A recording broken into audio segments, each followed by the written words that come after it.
Hey guys, so for today's skill work, we're going to be working on strict toes to bar. So these are going to be a little bit different from the kind of toes to bar that you would do in a WOD where you're going to be using more momentum. These are going to be strict.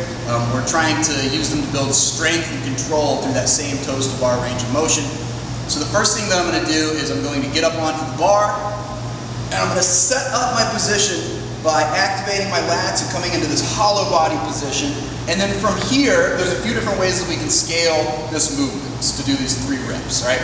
The simplest one is to just do a full toes to bar with good control through that full range of motion. So I'll start here fully extended, active lats, hollow body, bring my toes up to the bar, and then back down. So that would look like this. Here's my setup position. Execute that rep, toes to the bar, bring that back down with control. So that's the most difficult variation of this. We can scale this down a little bit further by simply bringing that hip up to 90 degrees. Don't worry about getting toes all the way to the bar, just try to hit 90 degrees at the hip. Setup position is the same, hollow body, active lats, hip to 90 degrees, back down.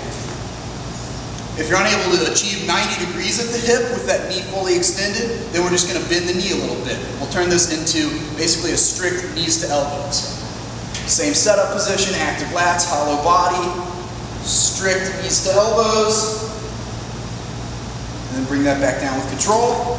If you're unable to get that range of motion even with the bend in the knee, then we'll scale it down to 90 degrees at the hip with a bend in the knee. So, same setup position, break 90 degrees at the hip, bring that back down.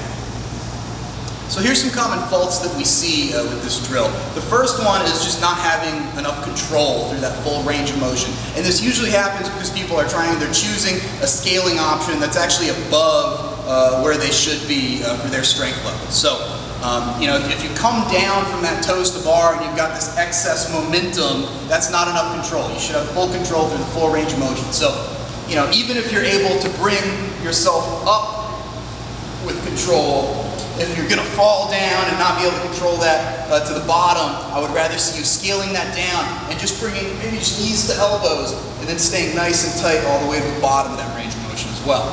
And then another flaw that we see with this is people not activating the lats, right?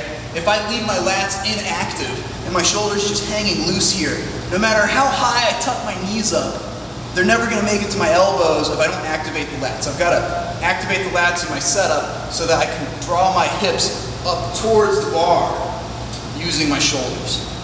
And then another flaw that we'll see, and this kind of goes along with that, you know, not using the lats, is people try to, you know, because their lats are weak, they try to use the bicep and they bend at the elbow. Don't allow yourself to do that. Keep that elbow nice and stiff.